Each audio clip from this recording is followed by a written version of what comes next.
Bonjour et bienvenue à toi dans cette nouvelle vidéo. C'est un plaisir de te retrouver aujourd'hui. Et aujourd'hui, nous allons voir comment nous inspirer des 10 règles d'or de Carlos Ghosn. Donc dans cette vidéo, tu vas découvrir entre autres 3 choses. Pourquoi avoir de la discipline? Pourquoi rester flexible?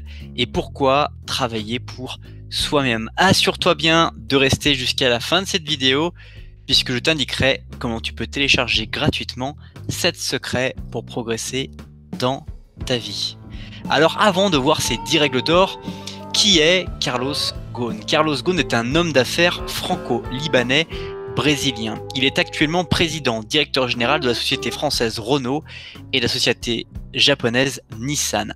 En 2003, Fortune l'a identifié comme l'un des 10 acteurs les plus puissants du monde des affaires hors des États-Unis. Alors, pour la petite histoire, Carlos Ghosn a commencé chez Michelin, dans lequel il était directeur d'usine au Puy-en-Velay au départ de sa carrière dans les années 1980, avant d'être embauché dans Renault et de développer en Amérique du Sud, au Liban et enfin au Japon lors de la fusion avec Mitsubishi et Nissan, l'entreprise, et notamment il est connu pour être un low-cost CEO, c'est-à-dire une personne qui va faire en sorte qu'une entreprise j'allais dire une extinction d'entreprise, on peut dire d'une certaine manière, que lorsqu'une entreprise est en difficulté, elle ne disparaisse pas complètement et qu'il maintient des emplois, bien que naturellement, parfois il est obligé de prendre des décisions pour mettre fin à des emplois par rapport justement à la nécessité de maintenir l'entreprise en vie. Donc aujourd'hui, il y a en 2018, beaucoup de scandales qui ont éclaté sur des déclarations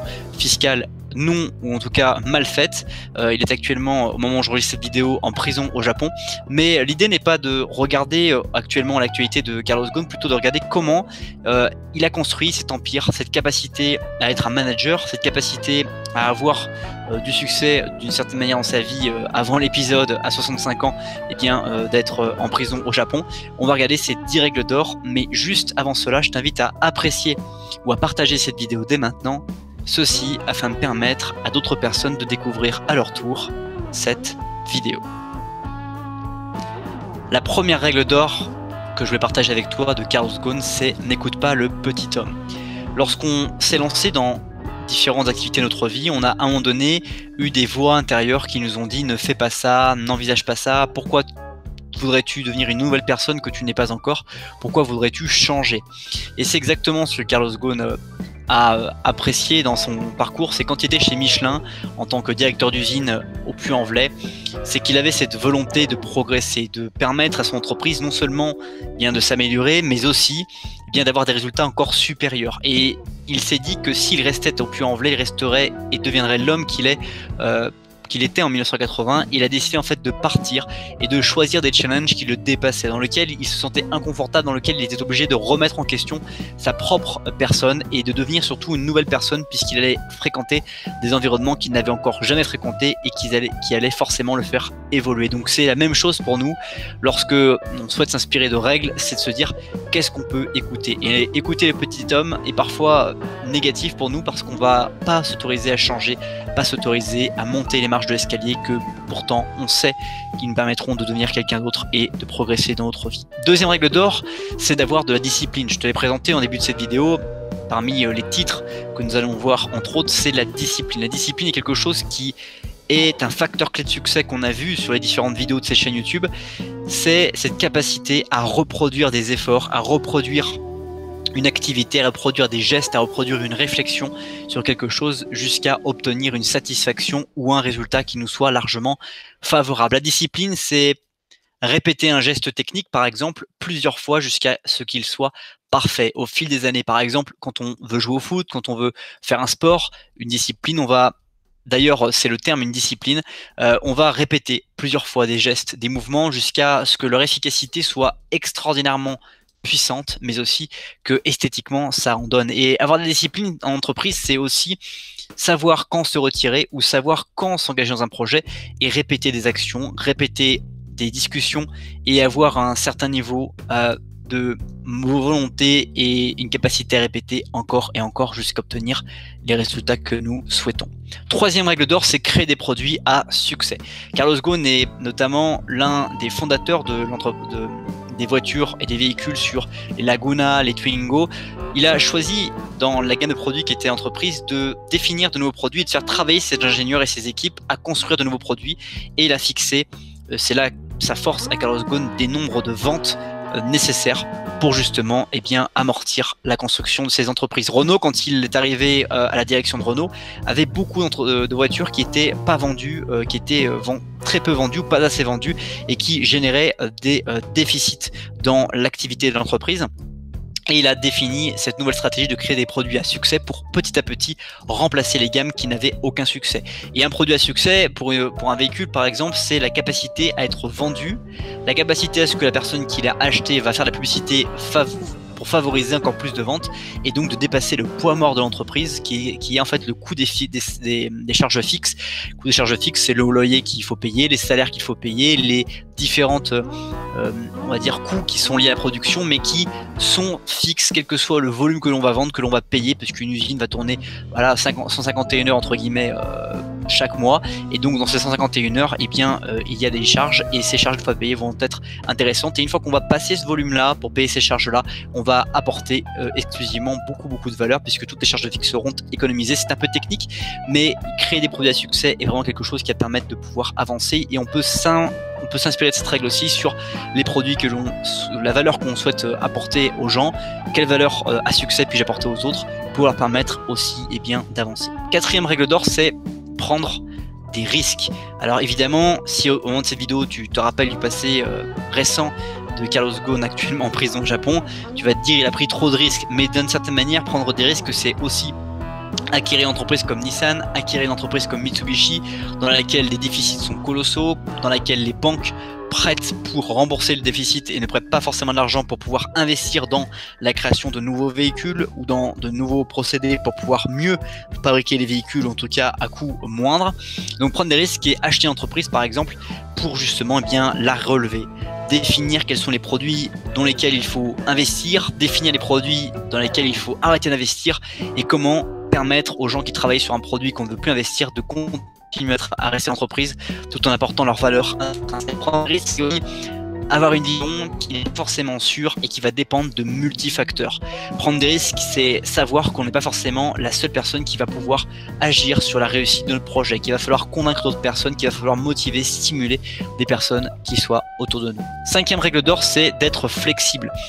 La flexibilité, c'est cette capacité mentale ou physique de ne pas rester dans la même stratégie, la même façon de répéter. On a parlé de discipline, le fait de répéter quelque chose, mais la discipline, c'est aussi avoir une forme de flexibilité dans le fait de ne pas reproduire des gestes qui soient négatifs ou des choses qui soient pas favorables à la réussite d'un projet. Plus communément, la flexibilité, c'est cette capacité à apprendre d'un échec ou d'une façon de faire qui n'est pas suffisamment efficace pour nous, pour avancer vers l'objectif que l'on souhaite, et donc de remettre en question avec une capacité rapide de modification de paramètres pour pouvoir justement avancer. Sixième règle d'or, c'est savoir exécuter. Exécuter, encore une fois, l'une des facteurs clés de succès par rapport à la flexibilité, à la discipline. L'exécution de quelque chose est vraiment important. C'est-à-dire avoir une stratégie, avoir une réflexion sur quelque chose est très bien, mais il existe un très grand pas entre la connaissance et l'action. On a déjà vu dans d'autres vidéos, et l'exécution de quelque chose, d'une stratégie, même une exécution qui soit pas forcément la plus efficace possible, est déjà un premier pas vers l'amélioration continue, un premier pas vers l'atteinte des objectifs. Septième règle d'or, c'est apprendre de la diversité. Il y a beaucoup d'entreprises qui vont choisir d'embaucher des personnes qui sont issues de la même école que le dirigeant. Il y a beaucoup d'entreprises qui ne vont pas vouloir chercher la diversité parce qu'ils vont concevoir que la seule forme de réussite est le parcours que la personne qui embauche a suivi. En revanche, la diversité, c'est cette capacité d'accepter des personnes issues de différents bords, quelles que soient leurs origines, quel que soit leur parcours, et comprendre que cette diversité-là va apprendre à l'équipe, si tant est que nous permettons à l'équipe de discuter les uns avec les autres. Et dans notre propre vie, lorsqu'on va voyager, lorsqu'on va découvrir de nouveaux horizons, on va comprendre que il y a du bon dans ce qu'on va voir, il y a évidemment du mauvais dans ce qu'on va voir, mais il y a du bon, et ce bon-là peut être intégré et faire partie commune de ce que nous réalisons d'ores et déjà aujourd'hui. Huitième règle d'or, c'est travailler pour vous-même. Travailler pour vous-même, c'est qu'est-ce qui m'enrichit aujourd'hui d'apprendre, qu'est-ce qui est pour moi important de pratiquer pour vraiment voir que je m'améliore ou que voir que je permets d'avancer et d'impacter les choses comme je souhaite qu'elles soient impactées à l'avenir. 9e règle d'or, c'est prendre les bonnes décisions. Et évidemment, pas prendre les mauvaises décisions. Prendre les bonnes décisions, c'est sentir ce qui en soi va être comme un changement. Prendre une bonne décision, c'est sentir prendre une décision qui est inconfortable. Une mauvaise décision est très souvent une décision qui est confortable parce que l'on va aller pratiquer quelque chose que l'on sait déjà pratiquer, on va aller faire des choses qu'on sait déjà faire et donc c'est absolument pas inconfortable. La bonne décision, c'est une décision où on va aller faire quelque chose pour la première fois avec l'envie de ne pas y aller, l'envie de refuser d'y aller, même si on n'est pas paralysé par la compétence mais plutôt par l'inconnu et parce que l'on ne sait pas ce qui va arriver. Une mauvaise décision est quelque chose que l'on sait facile à faire, que l'on sait facile à aller dans un environnement dans lequel on ne connaît pas tous les facteurs mais dans lequel on n'a pas peur d'aller et ça c'est une mauvaise décision. 10e et dernière règle d'or, c'est être engagé. S'engager pour une cause, s'engager avec une équipe, s'engager pour une vision que l'on a de soi-même est quelque chose qui va encore une fois permettre d'avancer. Carlos Ghosn par exemple est né au Brésil, a vécu en France et est franco-brésilio-libanais et il est parti au Japon et quand il est arrivé au Japon en tant que directeur de Nissan et de Mitsubishi, il s'est mis tout de suite à apprendre le japonais pour être capable de pouvoir parler avec les autres et c'était un moyen pour lui de s'engager au même titre d'avoir annoncé quand il a pris le siège et la direction de Nissan que toute son équipe et lui, s'il n'arrivait pas à obtenir les résultats qui étaient annoncés dans 3 ans, démissionneraient sur le champ. Ça c'est de l'engagement, démontrer qu'on a confiance en son projet, en sa stratégie, en sa vision et que l'on est prêt à accepter la défaite le moment venu si les résultats ne sont pas issus de la stratégie que l'on avait envisagée. Ce n'est pas encore la fin de cette vidéo, mais juste avant qu'on passe aux 2 dernières slides, je t'invite à te poser cette question et à répondre dans les commentaires, c'est que retiens-tu de cette vidéo, qu'est-ce qu'elle t'a apporté, qu'est-ce qu'elle t'a évoqué pendant que je te présentais ces différentes solutions. Avant la dernière slide, je te rappelle la vidéo de ce qu'on a vu. On a vu comment s'inspirer des 10 règles d'or de Carlos Ghosn, avec notamment comment et pourquoi avoir de la discipline, pourquoi être flexible en toutes circonstances et pourquoi travailler pour soi-même. C'est déjà la fin de cette vidéo. Merci beaucoup pour le temps que tu as consacré à regarder cette nouvelle vidéo. Si ce n'est pas encore fait, je t'invite à ajouter cette vidéo à tes playlists, à découvrir d'autres contenus dans la description de cette vidéo et comme je te l'ai promis en début de cette vidéo, à télécharger juste en dessous 7 secrets pour progresser dans ta vie. Passe une très bonne suite de journée et merci encore pour le temps que tu as consacré à regarder cette vidéo. À bientôt.